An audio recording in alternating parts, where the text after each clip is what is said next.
We called it. I am officially back after my new son was born. Cooper sleeping over to the side of me. There is like 100% chance that this kid's Cooper gonna wake up. flag claw. I love it. Cooper Cup call. All right, let's be cool. This is a football player. He ain't gonna be 6'9". Me and Sarah are combined like 5'8". So, Yeah, anyways, it could skip a generation though. It'll come back. Yeah, we're going back to like the 1800s when the calls were tall, because every call is 5'11" or shorter, guaranteed. Anyways, back, happy to be back. At some point, he will probably be on screen just because I'll have to feed him. And sorry, guys, that's the way of the world right now. We are here, inviting Anthony Sardelli back, mostly because we got to have someone who doesn't do, like, we got redemption time. He was so bad last week. This is his opportunity to come back and rebound. Hey, and I'm redeeming myself by giving you guys a warning ahead of time. Fade my picks this week. I think I'm gonna do a good 1 for 4 or 0 for 5 this week. it's like reverse. We'll see how it psychology. goes. I want to be wrong at this point. I want to see how Reverse wrong psychology. I could be, but we'll see how it goes. I don't know. I mean, it's like the NFL, right? Where you expect something to be a blowout and then it's close. Hence, the Bengals last week were supposed to get absolutely trashed by the Pittsburgh Steelers, and they won, right? You just never know what you're going to get. Yeah, life's like a box of chocolates. You just never know what Anthony's going to pick. And we kicked Ken out, mostly because he was busy, and replaced him over here with Connor again. Happy to have you back, Connor. Well, I'm happy to be back now that I've submitted my budget for the company for at least the first round. So I will have at least 2 weeks of not having to go back in front of the board and submit why I think I'm going to correctly predict the numbers and the money that we make next year for money. Yeah, that Connor does fancy finance stuff, and that's why he's so good at making predictions for the NFL. I am winning. I've only made 23 picks this year, but Connor is winning our pick contest. I think no one else is doing well, and Connor's over 500. This is like I've made like a crapshoot 2 right now. picks. I think I've had 2 weeks, and if I would have made more, I'd be in dead last. Like no chance of even coming back. So it's gonna if be anything, great. it's a good thing I haven't picked most times. I'm picking 6 times. We're gonna be 6-0 this week. I already know it.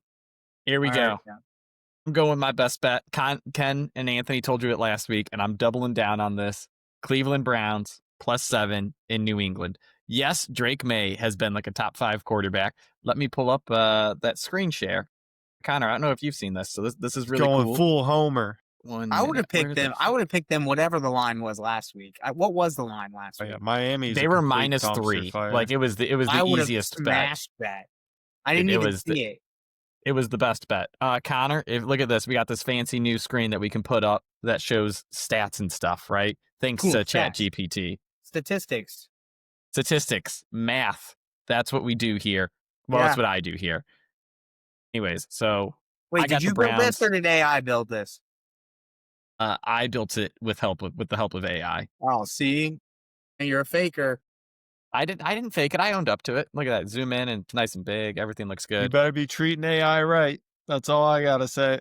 Yeah. Side note, Elon says we're gonna be what's the term for it? Self-aware soon. Scary times, gentlemen. It's been scary. Let me tell you. Terminator. It still can't beat us at betting, though. That's all that really counts. Browns +7. Back to the points that matter. I am all in on. I think the Patriots are a good team.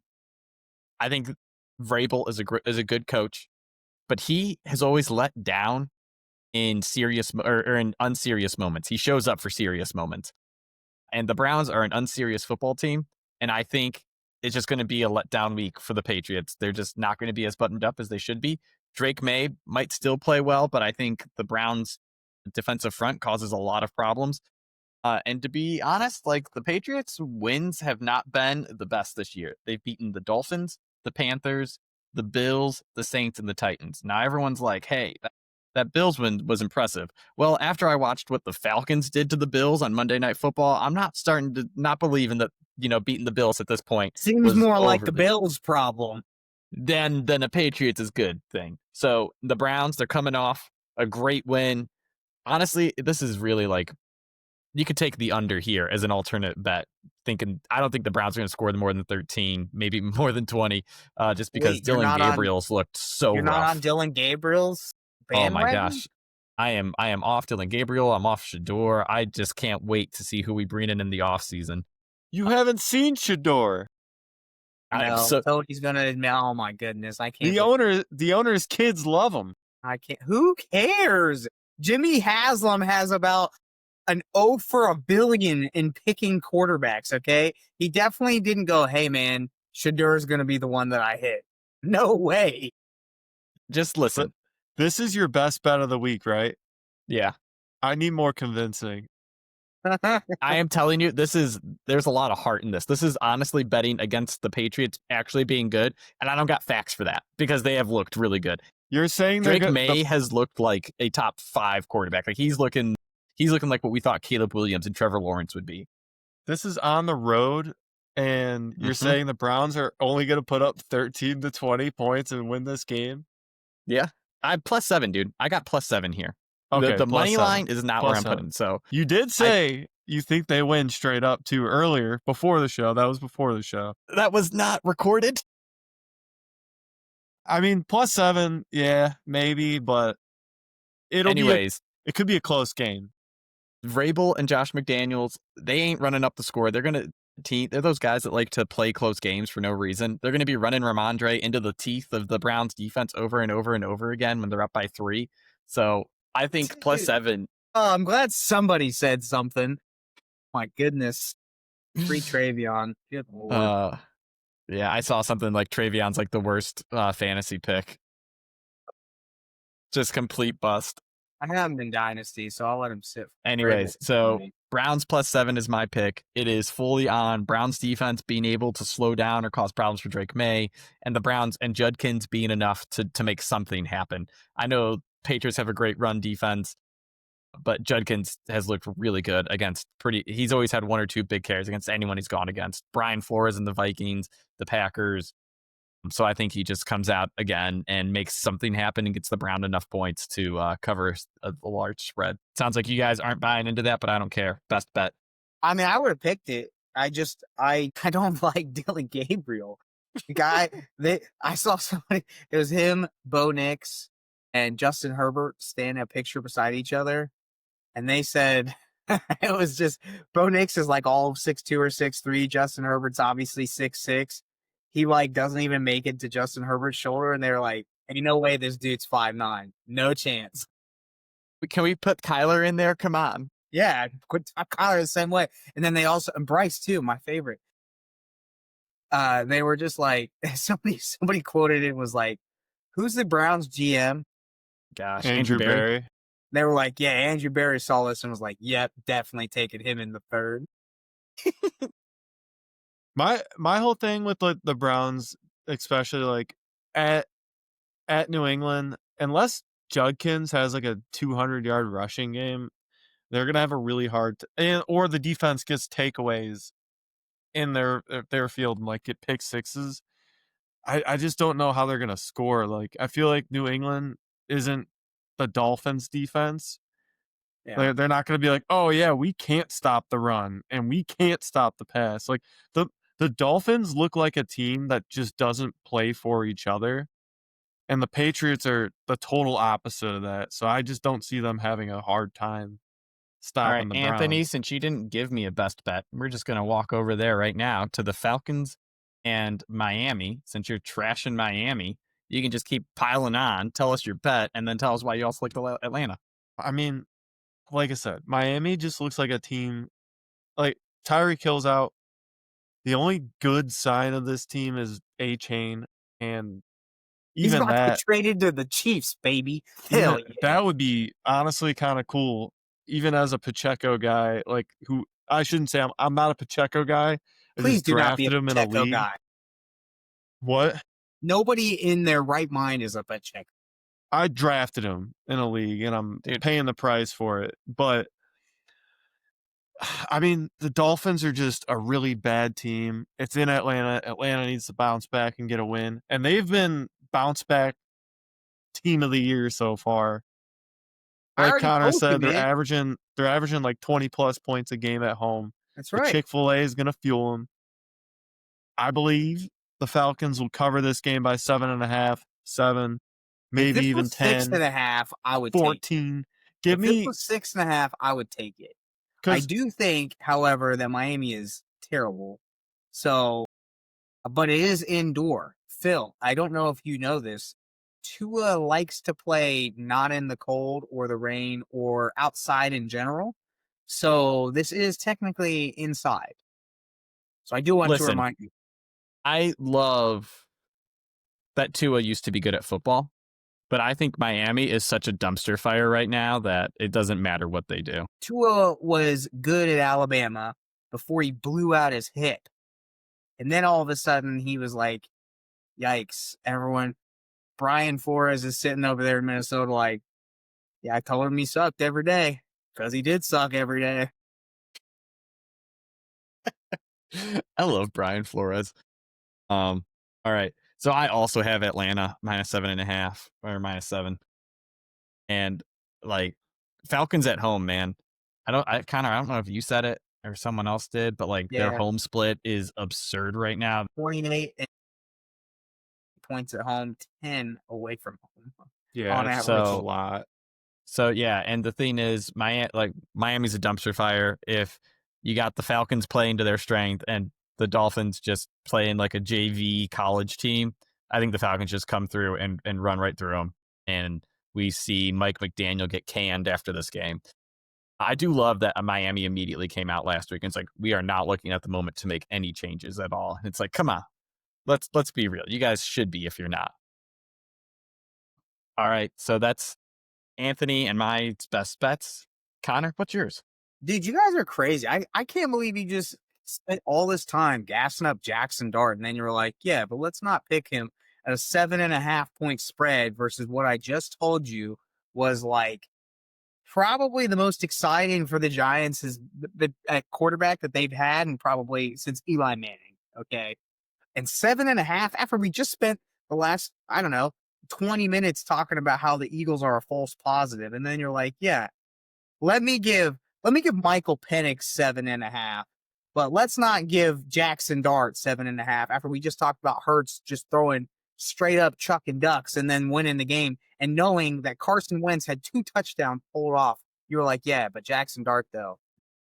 Let me read you how many points he had against last week against who? Name them. The Denver Broncos, the #1 defense in the entire NFL. How many points did he put up? 32. Okay. You're telling me he's not going to repeat against the Eagles?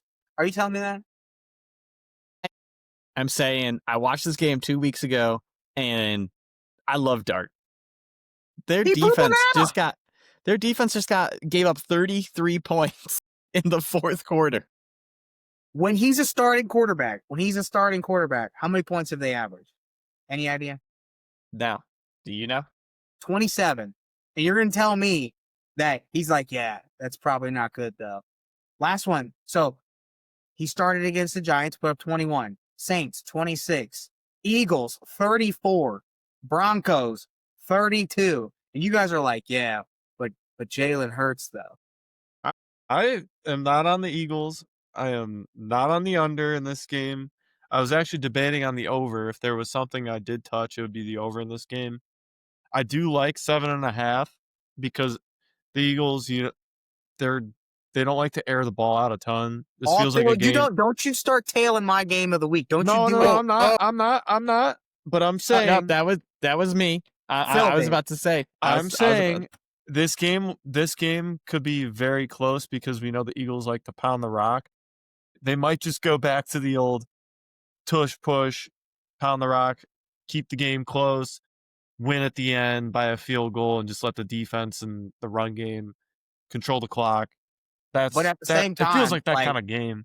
You know they're about to just throw it a billion times because Jalen Carter and oh my goodness, what's their other Jordan Davis are about to just sit there and plug up the run, and then Cam Scadaboo is going to eat crayons and punch his way through, and then put his head down, and then try and run him over, not remembering that he's 230 pounds and they're 350 pounds.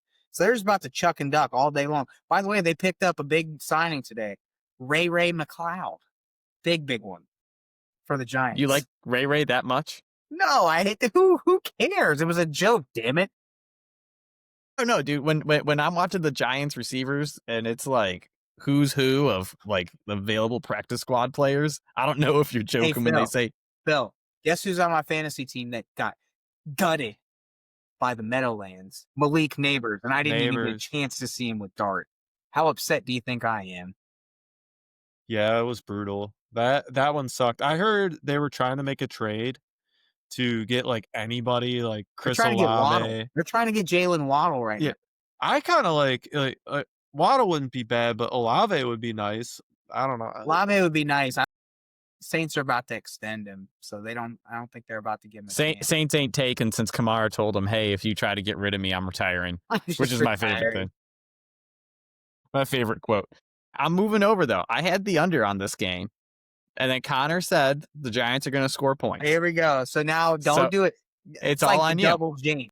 You just don't want me tailing. All right, you can take it, Phil. Tony can't take it. No, I was thinking about the Giants and the under kind of like were both on my mind for this one. I thought there was like a lot of turnovers the last time these teams played, or a lot of advantageous plays. And I thought it was going to be closer this time. But you talked me into like the Giants with Dart. His completion percentage hasn't been great. He's just been hitting 40, 50-yard bombs 2 or 3 times a game, which is huge. Like, he is like 10 times the athlete of old man Russell Wilson. He can ball. That's the thing about Dart. Hey, man, I was going to say, he reminds me of a young Josh Allen. Like, I don't know if you guys remember. Damn it. Why did you do that? What? Dude, oh, Josh Allen. Come on. Just young Josh Allen. I don't know if you guys remember Josh Allen when he was young. Under like 50% completion percentage, but he was running the ball and they had a good run game because they had LaShawn McCoy, and then he'd chuck a 50, 60-yard pass. And that's what I see. Brian Dable was the coordinator at the time. Like there's a lot of connections there that I think works out well. It's better than you think. I'm not just throwing him under like, oh, he's supposed to win MVP and be Josh Allen. It's like, no, young Josh Allen, we weren't sure if he could play NFL football. Yeah, you guys remember C.J. Stroud? C.J. Stroud was supposed to be sweet, and then all of a sudden now he sucks. Now he has a bad offensive line, but I think he has a terrible offensive coordinator. Bo Nix is also struggling a little bit. Well, that's not true. He put up 33 last. Yeah, dude, Bo Nix struggles for 3 quarters a game. Yeah. And then he turns into like prime Mahomes, Allen, Lamar, all in one, and shreds it. Anyways, all right. So that's enough about that game. Let's head over to Thursday night, which is, if you're listening, this game's already probably over because we're going to be posting this in the morning, and who knows if you listen on Thursday instead of Friday. But Minnesota at the Chargers. Connor and I teaming up on this one before he talked. So we both have Vikings -3. Connor, you go first. No, Vikings +3, first off. Vikings +3. The screen is small that I'm using. So, all right. First off, this feels like a classic like Kevin O'Connell game. I don't know why. It just feels like the Chargers had just gave up what? I can't even believe. Can you guys imagine this? Like we were saying, the Chargers just gave up 40 to Daniel Jones. Like if we said that like 3 months ago, what would you guys say? How crazy is that? So dude, every time Daniel Jones completes a pass, I'm just like, God damn it! I bet you Anthony bet him to throw an incomplete. That's the only reason why it's working. I just honestly like I'm marveling at it. I just sent Trevor Lawrence for Daniel Jones in fantasy football. Can you believe that? That is crazy. But anyways, this is more of an indictment on the Chargers defense than anything else. I am shocked. I am absolutely shocked that they just got shellacked by Daniel Jones. I will say, Wentz is still Carson Wentz. I did see a cut up of like this game. Oh my goodness. Dude missed so many wide open walk-in touchdowns. He missed at least 3. And then you watch him do something crazy where he spins around in circles and throws a dime, like perfect over the head pass to Jordan Addison, like on the run. And you're like, what's wrong with this guy? Like that to me just feels like how it's going to end up. They're going to lose, but it's going to be like last second, they're down by 10. he throws like a long bomb and they get us like a 2-point conversion to try and get there, to try and get it within 3 or 2, and then they just lose by 2. That's what this feels like. I think the Chargers, like, they looked bad last week, and they put up a lot of garbage time points without their run game. Their rush yards per attempt is really good, but that's like really inflated by the Giants game where Amari and Hampton was tearing it up. Yeah. And Justin Herbert, but like Vidal isn't looking good. They just brought in, I think, Travion Henderson, I think is his name. It came from Definitely not Travion not Henderson. No, my gosh, what's his name? Travion Williams. Yeah, Travion Williams from the Bengals. Yeah, cut off the Bengals. Now he's on their practice squad, but I don't think he's not great. So there's not a lot of help coming. And the Chargers defense has not been as good as it showed early in the season. And I think the Vikings are underrated right now because of Wentz, where they're playing these close games and everything looks shaky. But I think he's able to keep the game close, like 3.5. He should be able to cover that. By the way, Vidal looked great for the Chargers 2 games ago, and then they were like, "Hey, we're going to just say everyone looks great against the Dolphins." Is that who it was? Was it the Dolphins? Yeah, it was the Dolphins. Oh, dang. I didn't know that. I forgot who they were playing. All I know is they were like, "Hey, we're going to give you the ball. You're going to look pretty good." And then Herbert's going to throw 2 like red zone picks, one of them in the end zone. And then they're going to be like, "Yeah, we're going to throw the ball 50 times the rest of this game because we're down by 30. So all that garbage time, to your point, was just a total catch up. But side note, do you guys think it's weird that Kevin O'Connell absolutely refuses to do like easy checkdowns? He does not. He's like the guy that's like, "Hey, you know what, my rookie or whatever, I'm gonna do long developing plays no matter what." He does not do like quick hitters like at all. He does like speed outs, and that's the closest thing you're gonna get to a hitch. Then he does the play action, long pass attempts, and people are like, "That's why JJ is struggling because JJ's never had to do that before." And then you got Wentz, who's just like, "Hey, I'm just going to throw it no matter what. I don't care. I'm just throwing it." Sounds like the Stefanski offense. Well, I was going to say, Stefanski he was a coordinator for O'Connell, right? He was, yeah. And there was one more team, I can't even think of it off the top of my head at the moment, but where they run a similar offense, right? Where everything's built on play action and running 10 to 15 yard routes. It's not unusual. I think it's never mind. I'm not even going to try. Yeah, but it's the originator of it. Probably Kubiak. It's Kubiak probably in Seattle. Anyways, yes, it is a problem. And I think it's like what Wentz thrives at. Like, if you remember, the reason the Eagles and he almost won MVP is because they were running the Doug Peterson offense. That was the other one where he was that they were running the ball well and they were setting up 10 to 15 yard throws nonstop. But again, nothing like here's a quick bubble screen. To your point, Wentz thrives on like deep outs, deep throws, deep whatever. Dude can wing it. And then all of a sudden you'll just see him totally misread the defense and throw it right to the other team. Or last week's other pick was just an arm punt where he was like, "Yeah, 3rd and like 7, let me scramble a little bit, panic, and then just be like, chuck and duck, baby." And then you're like, "What are you doing? Why do you do that? Don't do that." Yeah, no, and it's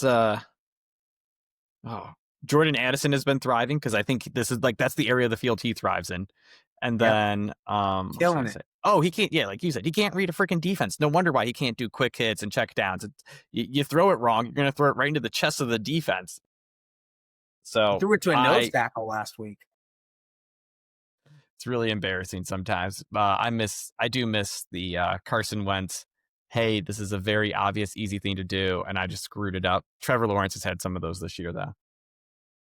They both do the same shit. All right, that's enough about hearing us talk for a minute. Let's head over to Anthony. Buffalo at Carolina, and you, Anthony, are trashing the Connors Panthers, and you're taking the Bills. My minus Panthers 7.5. Too. I like the Panthers. I've been wanting them to be good all year, and they have at certain moments when I expect them to be good, they're horrible, and when I expect them to be bad, they're good. So this kind of feels like it could be one of those games, even though Young's out. Sounds like Dalton's stepping in. Bills are coming off the bye week. Bills need to get back to some good form. The Panthers only put up 13 against the Jets last week. The Bills, I forgot about that. the Bills don't feel, this feels like a big game for them. They need to win. And when the Bills win against bad teams, I wouldn't say the Panthers are a bad team per se, but when they are bad, they're really bad. The Bills they need to show us again why they're that much more elite than teams like this. And I feel like they're going to do it. I feel like Josh Allen and Cook are going to cook this week. It's going to be a majority of the offense ran through them because we know how much they hate throwing the ball. I don't know if Kincaid's playing. I'm assuming he's healthy coming off the bye week. So they're going to have their weapons back. As long as their defense holds up, I think they cover 7.5 easy. I don't see them getting scorched by this Panthers offense that only put up 13 last week against the Jets. Bryce got hurt, okay? Red Rifle is not Bryce. And Dowdle couldn't be the miracle man that he was the week before and the week before that. That 2-game stretch, man, 600 yards in 2 weeks, man. It was too good to be true. Ken was gassing him up. We were both kind of gassing him up last week, but I feel like the offense is, especially without Bryce Young out there. Like I'm a Bryce Young guy. I thought he started figuring things out last year, and he was doing all right this year. He was on a good track. Average. But yeah, I mean, Andy Dalton, he ain't putting up big points against the Bills defense. So even though those numbers don't look great, but the pass defense looks good for the Bills. So I think they'll shut them down, and they'll cover 7.5 pretty easy. Connor, you have the under.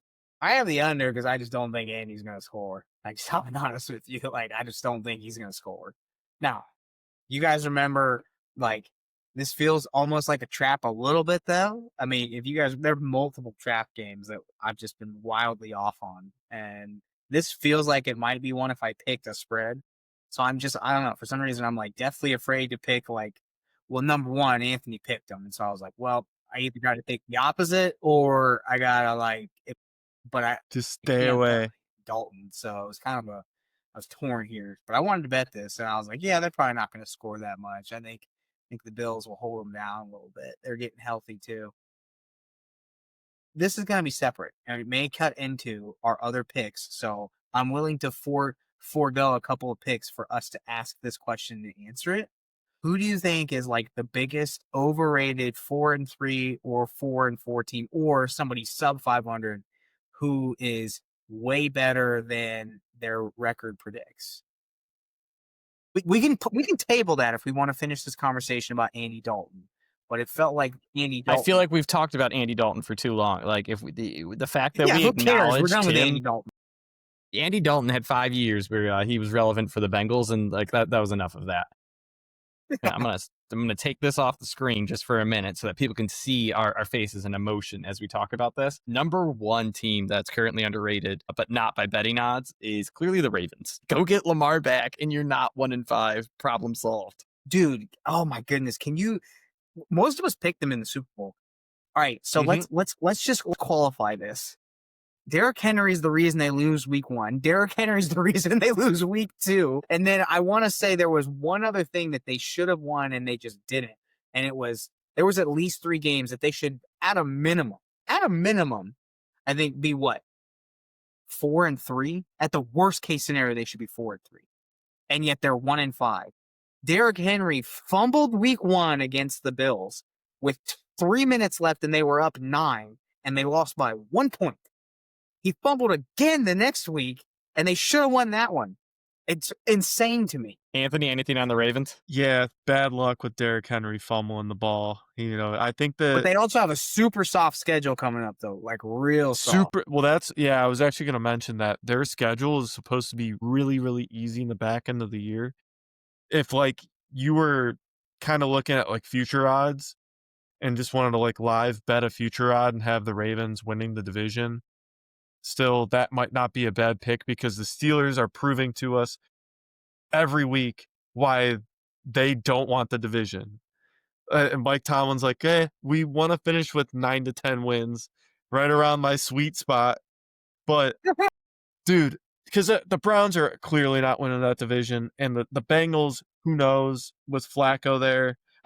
Is Burrow even going to come back this mid-December, but they're gonna see if they're competitive or not. That's what's gonna happen. If their offensive line could block a fly, but I guess they can Impossible. with the Steelers. They blocked the Steelers pretty well, so I don't know. But the 4-3 team that I don't think anybody's sleeping on them now. They've woken up. It's the Chiefs. Like, that's my blatantly obvious one. Chiefs don't count. Everyone knows they're the best team in the NFL. So we have fun talking about the other ones. All right. If I had to pick another one, I guess can I go with disappointing? Like, I think is like a lot worse than what they are. I would definitely say that the Jaguars. The Jaguars aren't good. Positive for sure. I don't know how they, like, everyone was like, man, the Jaguars, because didn't they start off 3-0?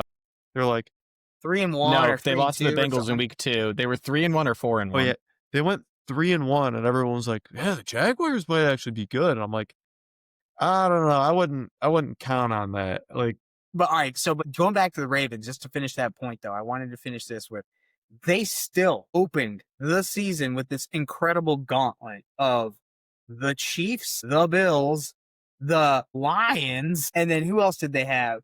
They had the Rams, the Browns, right out the gate. Those are their losses, and they shouldn't have lost at least 2 of those games. So an absolute crazy gauntlet to start. My prediction is they're going to end up being the Bengals of last year. They're going to make a crazy run to try and get in at like 10-7, 9-8. Yeah. The only problem with that, can the Steelers, I think, have they played once already or not? If the Steelers steal a game from them, then it causes a big problem, right? Because they're 4 games or 3 or 4 games back now. That makes it 5. They have the Browns. They have the Browns one more time.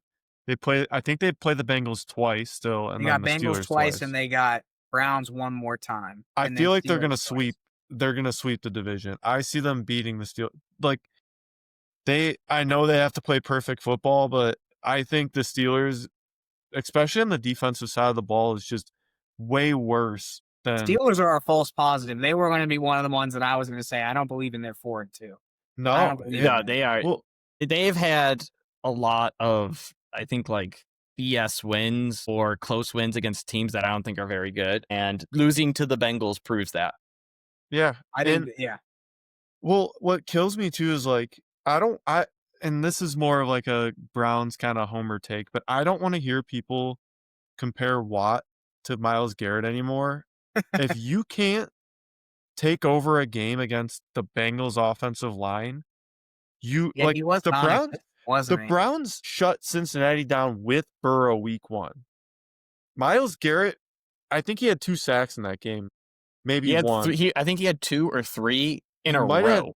3 there was a sequence where he was just a force, and like the Steelers couldn't do anything to stop that Bengals offense with the same quarterback they played with, or no, they didn't play against Flacco, but it's like, it's just, it kills me, man. I don't understand. He's going to play Pittsburgh like 3 times. It's ridiculous. It's crazy. And the Browns have a better offensive line than what the Bengals do. And if the Steelers defense just disappoints me, like, just it's mind-boggling. I said Ravens. Connor, what were you going to say? Who's your biggest false positive and who's your biggest underrated? All right, so Ravens were underrated for me. Now, my biggest false positive is the Green Bay Packers. As of right now, they are the number 1 team in the NFC. I bought into them after week 2, saying they're the best team in the NFL. And now their defense doesn't look good. Like, Micah Parsons is fantastic, and the Cowboys should be kicking themselves because they're asking to trade for freaking Mac Crosby, and they're going to have to give the whole load of picks they got for Micah Parsons. Vegas already told them they're not doing it. Anyways, like, you're so stupid. You didn't think your team could compete or something, and you gave up the best defensive player Every chart on Twitter is, hey, look, Michael Parsons, Myles Garrett, they're in the top right corner away from everyone else. Anyways, so Michael Parsons still tearing it up, but that defense hasn't looked good. How did, like, the Cowboys offenses look good, but you shouldn't have lost to them or tied to them? I can't even remember the other games they played, but it's just been embarrassing for how bad their offense has been just to match like the play that I thought they should have. Jordan Love They was struggled with the supposed. Bengals. They struggled with the Bengals 2 weeks ago, if you remember that. Didn't they just struggle with someone this week? I know this is terrible to you. I'm gonna have to cut out the Yeah, they freaking struggled with the Cardinals. Cardinals with Jacoby Dude, Brissett. Yeah. So their last 4 games, lost to the Browns, tie the Cowboys, struggle with the Bengals, struggle with the Cardinals. That's not a good football team. They're 4-1-1, and they're in a very hard division. I don't think they continue to dominate and get these lucky wins. I think you're going to see a lot of losses coming in the second half of the season. Connor, this is kind of a question for you. Do you blame, because I feel like the Packers defense was my NFC disappointment. The Steelers are my AFC defensive disappointment. Do you blame it on the coordinators or just the personnel not showing up? Well, I think there's a couple of things. So Halfley last week refused to change. So there's 2 things. If a coordinator doesn't evolve or make adjustments, it's 100% on the coordinator. It's definitely not on the players at all. If you see a coordinator not do anything, that's on him. What I think is the opposite would be like for example, the opposite of Jeff Halfley would be like Todd Bowles. I never, in my opinion, I don't think Todd Bowles is ever it's mostly not his fault. I would say his players fail to show up half the time. Because what happens is Todd Bowles is one of the most aggressive. Everyone knows Bowles is the most aggressive defensive coordinator in the NFL. But he blitzes and says, look, I'm going to blitz and do all these exotics. And then all of a sudden, I'm going to say, you have to lock onto him. And if you don't lock onto him, basically, they score a long touchdown. So I would say that's on the players. Specifically for the Packers, I think that they just refuse to there's a couple of things that they refuse to do. And then the other thing is, on the flip side, LaFleur has a little bit of Arthur Smith in him, in my opinion. And he thinks that I'm smarter than everyone else. I don't need a true wide receiver 1. Let me just distribute everything around and I'll just run the ball 50 times with Josh Jacobs and we're just so good. And let me just listen, man, that'll work for a couple of games, but then eventually people are going to say, hey, we're smarter than you. We're also in the NFL and we're going to do whatever it is to slow you down and figure it out. Hence the barely winning versus the Cardinals. They should have blown them out. They should have blown the Bengals out. They should have blown X, Y, and Z out, and they just don't. They're a slow-paced offense. Very, very slow-paced. Yeah. They're built on big plays, too, and they just haven't been doing, right? They need to have 2 or 3 big chunk plays because that's what made LaFleur the last couple of years. I've always hated him for playing the close games, like you said. But then in big games, it's like, all right, I hit that 70-yard pass for a touchdown, and it flips the game and blows things open. Yeah. But they don't make big plays on offense and they don't make big plays on defense. I had their defense in fantasy for a while and it was very underwhelming statistically. I think Anthony picked him up this week and got freaking 3 sacks from Parsons, but BS. Yeah, well, and the Packers offense, especially with LaFleur, he's just kind of, Jordan Love to me seems like a guy that likes to just throw slants and midfield routes and shorter routes. He's not a guy that throws the deep ball a ton. And that could be just LaFleur not having the trust in him, or it's oh, well, we don't need to throw that deep ball because we are so good and we can just run the ball and then our defense will handle things if we have to punt. That's that they just kind of play that field advantage game. And I don't know, it's just, yes. So side note, I'm being summoned because my wife has to go to bed. So I have to be very quiet now, and I have to go soon. There are 2 kind of schools of thought for offense kind of today, in my opinion. You've got the Kellen Moores, who are all about pace, fastest. They run the most plays in the NFL of anybody, and they do more with less than anybody else. And then you have the other side, which is they do less with more, and which is, in my opinion, the Packers. The Packers have a true, like, Kelsey-esque, George Kittle-esque tight end that they refuse to, like, throw more than 5 or 6 a game.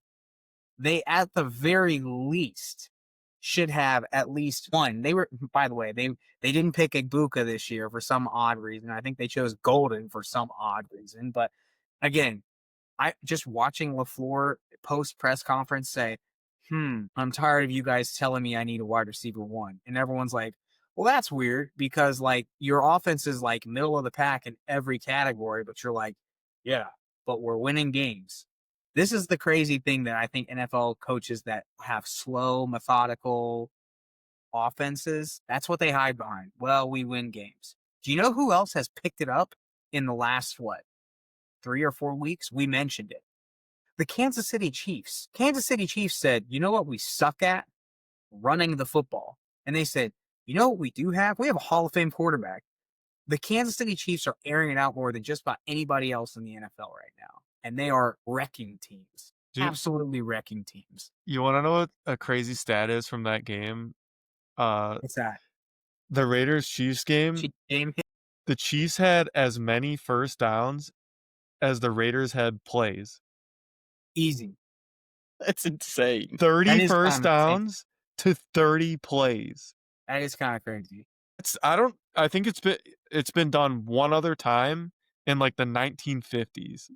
But it is kind of ironic because Phil highlighted Spencer Rattler getting more, again, Kellen Moore getting more with less, which is Spencer Rattler. And then, of course, he throws 3 picks this past game. So it's just kind of a jinx. It's naturally going to happen.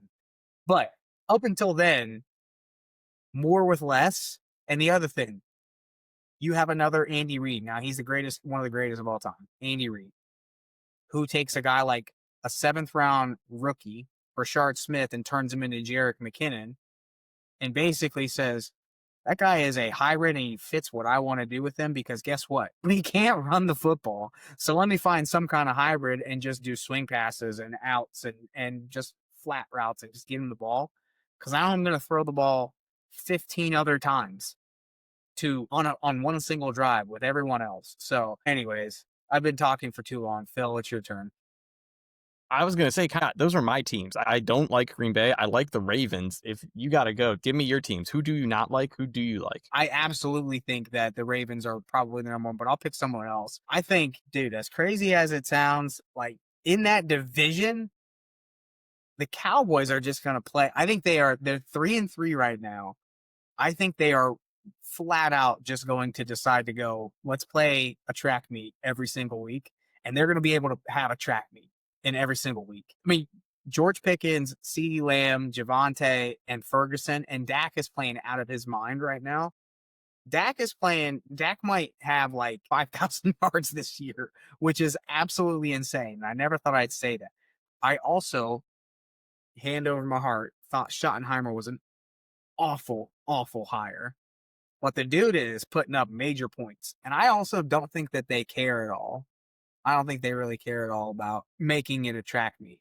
They're trying to go out. Jerry Jones is supposedly trying to go out and get a defensive player. And everyone's like, maybe you shouldn't have sold the best defensive player. But for the same exact package that a guy like Jamal Adams got, that was stupid. Jamal Adams got the same exact package that you gave away Micah Parsons for. So that was stupid. But that would probably be my underrated. I still think overrated, man. Like, I think the Seahawks are a little bit of. I'm just waiting. I think I told you guys, I'm waiting for Sam to turn back into a pumpkin. So I'm just the playoffs. That's when it's gonna happen. They're gonna make the playoffs, and they're gonna be like, oh, the Seahawks look good. Darnold's the man, and then they're gonna lose first game in the playoffs. I mean, the Falcons are 3-3, but I don't think anybody actually thinks that they're good. But if that would be another one that I think is totally overrated. But yeah, I think Raheem Morris is like the biggest, best, nicest car salesman you've ever met. I mean, the dude is just like, everyone loves, like, you hear him talk at press conferences. He's incredibly articulate. He's a really smart guy, really well-versed gentleman, knows how to work a podium. And yet he still is out there making like the dumbest decisions that you've ever seen. and trying to defend his offensive coordinator hire. Listen, the guy is checking down. Penix is an absolute, like, has a laser front arm, and you have him running about 30 plays of swing passes to Bijan. Like, come on, man. Like, this is ridiculous. So I think they're overrated. Yeah. Watching how many times Drake London lines up in the slot to run a 3-yard curl drives me crazy as a fantasy owner. Insane. Like, absolutely insane. It feels like Arthur Smith 2.0. You know, it's like the So same. he throws the ball more than Arthur Smith, but Yeah. he's the opposite of Arthur Smith, because if you remember, Arthur Smith was like, no, I've got Tyler Algier, who's like so good. He's like if like Mike Allstott like reincarnated into Yeah. Michael Turner and they had a baby. That's who Tyler Algier is. They use the weapons more for sure, but it's like, I don't know. I look at Penix's stat lines after games and I'm like, man, it feels like he should have done a lot more than what Somebody happened. texted me that the other day. It was like, I just watched Penix and I'm like, wow, that dude could throw the ball. And then you're like, dang, he only had like 200 yards. What happened? And you're like, yeah, it's because he checked the ball down to Bijan every other play, and then handed the ball off to Bijan on the other play. It's a great system when you got Bijan, but the problem is it's so predictable, and your defense is just like, it's good, but it's not like world beating. So you kind of need to score points on offense a lot, like we seen last week. You need to score points to win games sometimes. Like it's not all going to be your defense. Listen, this Michael Penix last week was against the Niners, who should have a bad defense or struggle because they're all beat up. I had Drake London versus Bijan, and he had Bijan and Michael Penix, and I'm like, I got Drake London. I have a little bit of lead. I'm feeling good. And let me tell you, Michael Penix threw 130 yards, and it's a PPR league, and Bijan's out here getting 7 catches for 50 yards and blew me out of the water. It was some BS, man. Yeah. I will say somebody else that's sneaky. You guys are going to hate it. You probably skipped over him because you hate him, but the Bucs are going to win that division. Dude, they drive me crazy. So they're man. 5-2. They have a -1 point differential. Okay, fine. I get it. I get it. But like they also are going to get Igbuka kind of healthy. He's been gimpy. They're going to get Godwin back at some point, and they're also going to get Jalen McMillan back at some point. Baker's throwing to like Anthony's cousin Serena Sardelli. Okay, well, who's the rookie? Who's the other rookie they have? Tez Johnson. He's playing all right. If Godwin could ever get healthy, Evans is out for the year, Anthony, right? because you probably don't know who he is. Over under. What is Tez Johnson's weight? Like 180, 155. 48 pounds. Holy crap! That was close. In the National Football League, he played what I played in college at the Division III level. He's playing for the Buccaneers right now at 148 pounds. I weighed in at $155. I was just talking about the Buccaneers. The offense, if you get Bucky Irving back healthy, you have Bucky Irving, Rashad White running back. You have Cade Otton as your tight end. Pretty damn good. Sterling Shepard has always been a solid receiver. You have him. Is Mike Evans out for the year? He is. Yeah, he just broke his collarbone. Okay. Godwin, Igbuka looks like the real deal. We were talking about if you have Evans, Godwin, and Igbuka, you can line them up in the slot. But you get McMillan back too, and then you have that Tez Johnson as like a speedster. You have so many weapons. The problem for Tampa, I think they win the division. If they want to make a playoff push, they have to at some point figure it out on the defensive side of the ball. They're so bad defensively. If they could ever get healthy, he just takes out. He's like the number one blitz. I think he is the number one blitz and number one blitzing defensive coordinator in all of the NFL. Yeah, they need to turn the ball over. Get some takeaways. Yeah, the problem is if you do that, he gambles a lot. He'll send the house like all the time. The other part is if Baker has a bad game, Baker was off against the Lions and they struggle to score. Every other game up to this point, Baker's throwing for 600 yards and whatever else. But again, you guys got to remember too, these are all out of conference, out of division games. These guys are going to end up on the year again, Panthers, Falcons, Saints. So they're going to get some easy road wins, easy wins later in the season. Yeah, unless those Panthers games, those are gonna be rough, man. Yeah, Yeah, except those for will be Bryce rough. Young. Bryce Young's going to stick it to him. The Saints game, unless Dalton's in there, then free win. All right, so Connor, you got to go. I I gotta feed Cooper. Anthony, if you give me a minute to get a bottle, we'll wrap up all of our picks. Connor, thanks for chatting with us. Go. Here's the Koopa Cabra, the new mascot of the show. Look at The that. legend. Look at the chubby cheeks. I say that's the call face right there. Yeah, it is. Got Yes, nothing Sarah. on Sophia. That girl, big, beautiful. But it's like, do you remember Santi? When Santi was 6 months old, he was the exact same thing. He was huge, and then he then skinnied out. I don't know if that's a word, but you get the idea. All right, let's get to it. All right, we are back. Cooper's got his bottle. Anthony and I are here. We only have a few games left to talk about. We'll get through it since we want to get you guys back to your lives. That was embarrassing. All right, here we go.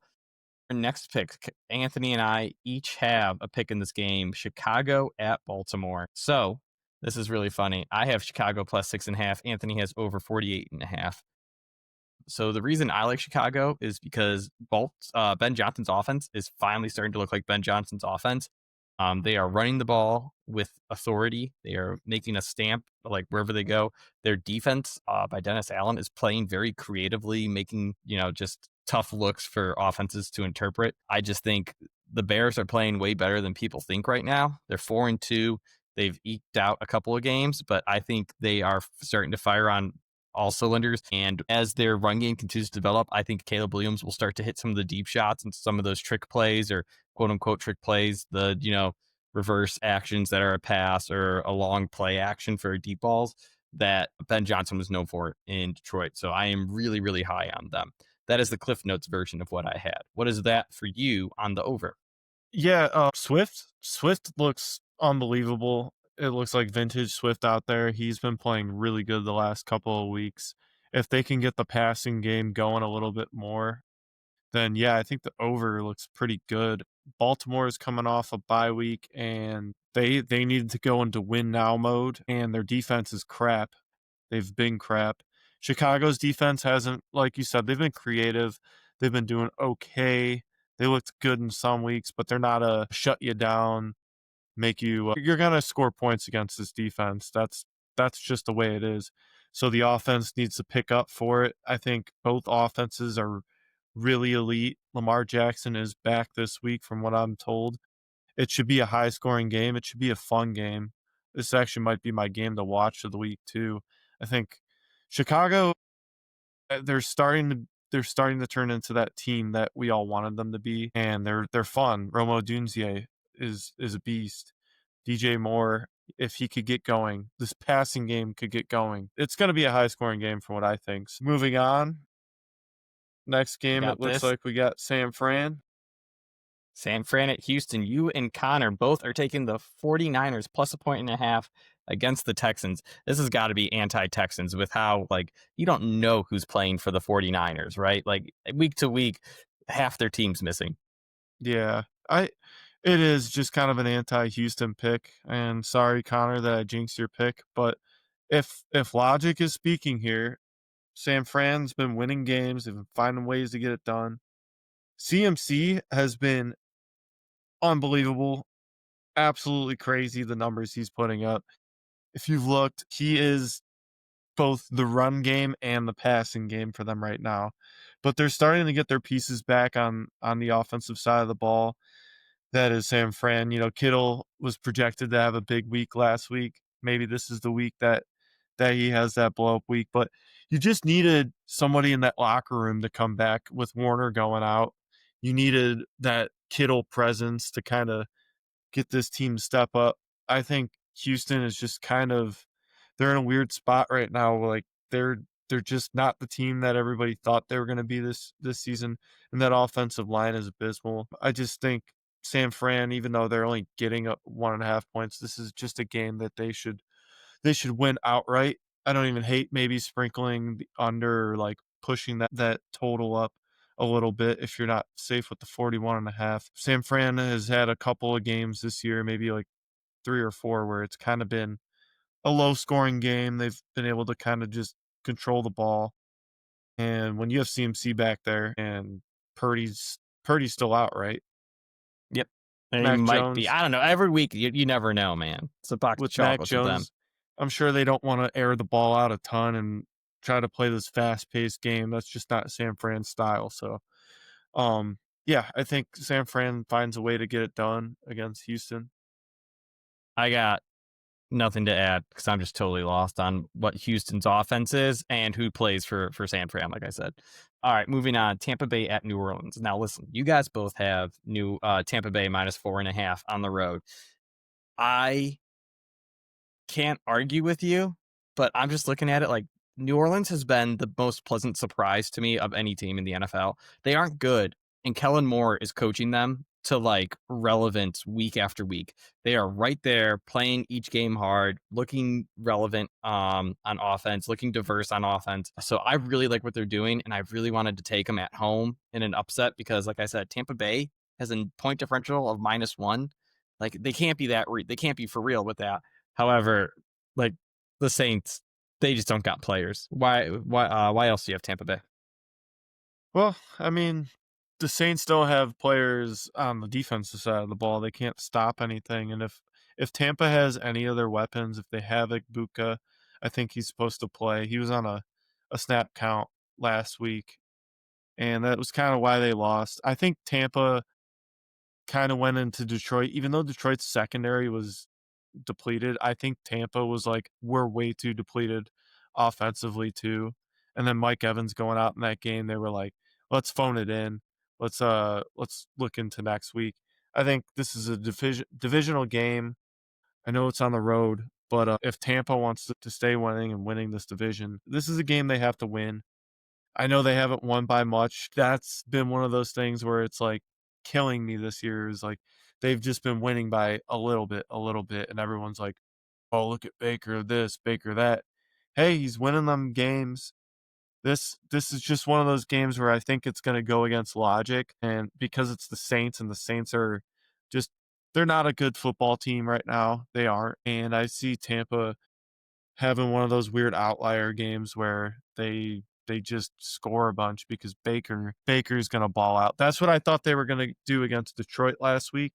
I thought they were going to ball out because the secondary was out, but sometimes in the NFL games just they go a different way, and you kind of seen it with two offenses that are high caliber in Detroit and Tampa last week. It's like if one team takes off, the other team's just never going to come back from it. Not because that offense is bad, but because they're missing guys, and New Orleans just doesn't have that capability right now with Rattler at quarterback. So I kind of like Tampa to win by 4.5, and I think they'll win by a touchdown. I will say, I apologize for not pulling up the cool screen that we were showing earlier, but guys, I'm feeding a baby. Give me a break, guys. See, here he is. Got a burp. All right, moving on. Next pick, Dallas at Denver. Denver -3.5. I love this pick so much. I know Dallas has looked so good and come back strong, and they changed their defensive strategy to be more man focused instead of zone like they were doing initially. But let me tell you guys, I am not fully buying in to Dallas being a legit team that can play with real football teams. And I know I trash Denver all the time, but the bottom line is they are consistent, just a consistent week in, week out team that show up. They have depth and talent at every position. And I think they're just going to come out and their defense is going to keep Dallas in check on the road in Denver. Hard place to play in general. And then I think Dallas's defense like showed up last week. Congratulations.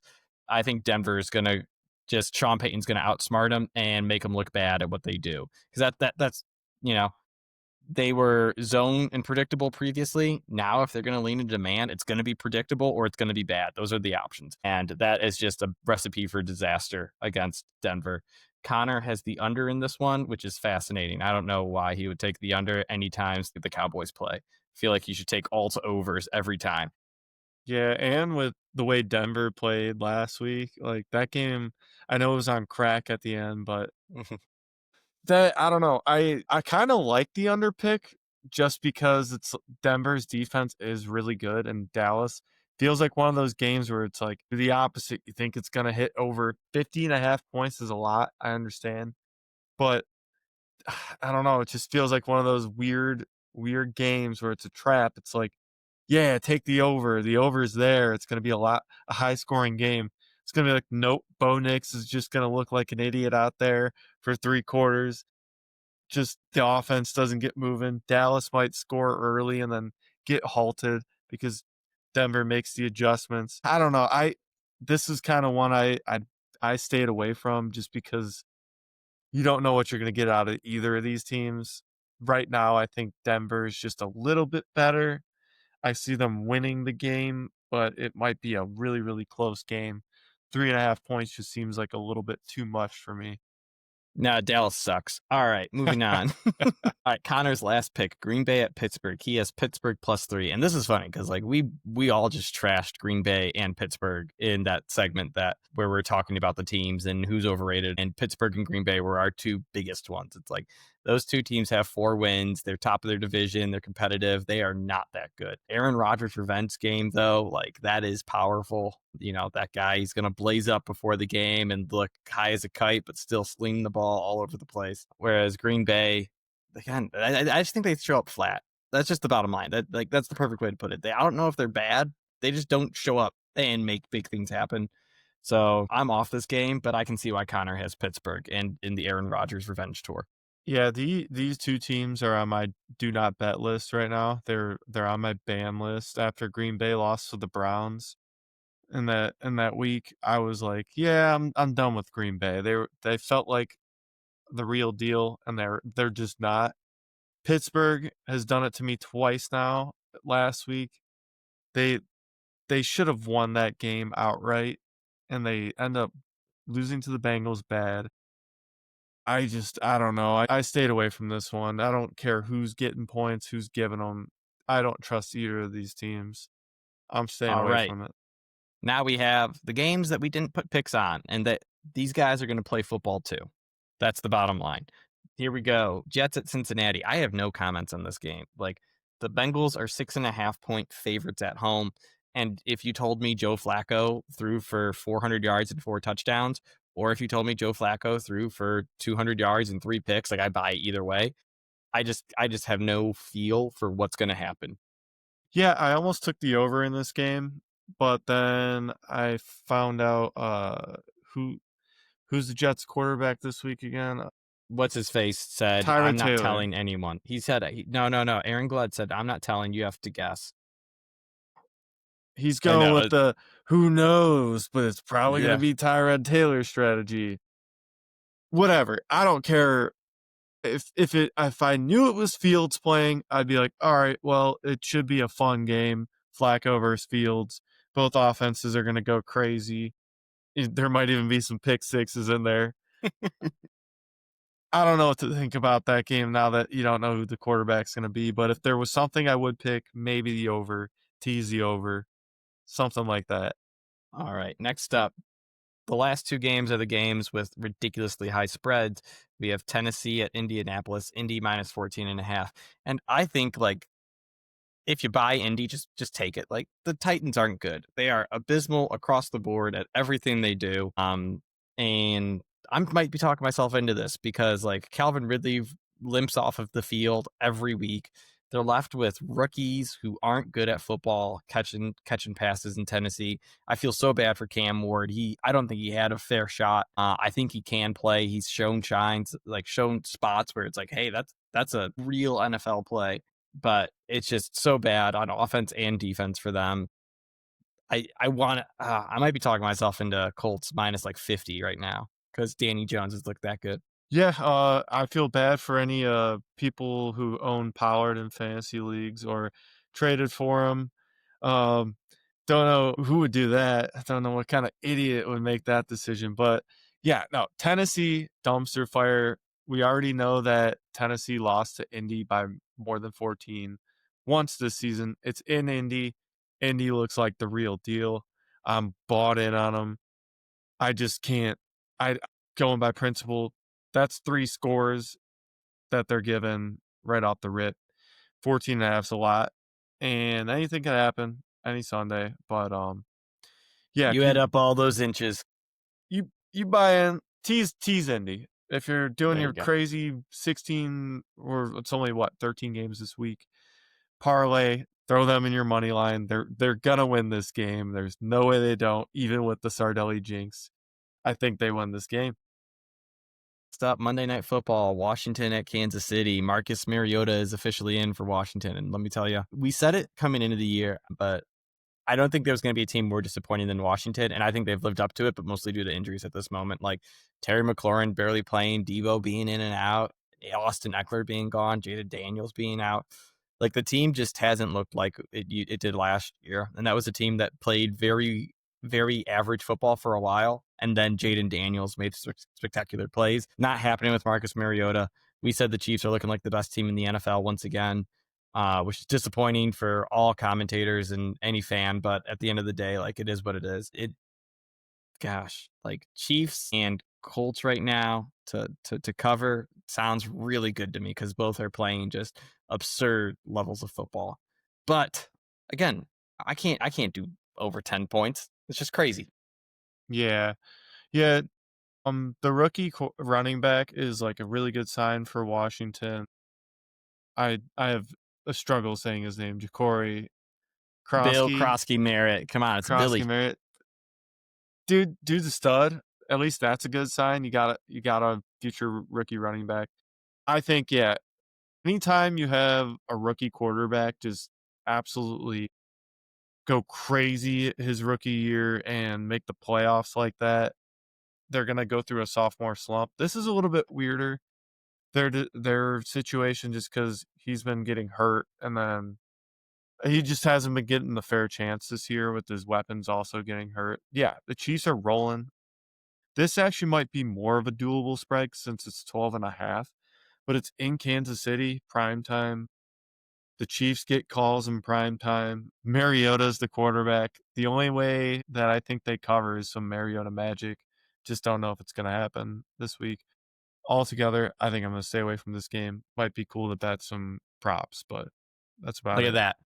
We took what we typically do in hours, really an hour and a half-ish, and we whittled it down to just the main points. And we did it because Ken and Connor weren't here, and man, those guys are annoying. Connor was here. Was he a ghost? Well, for the end of it. For the end of it is what I'm saying. You know, we flew through like 6 games in less time than it took us to do like 2 games when he was here.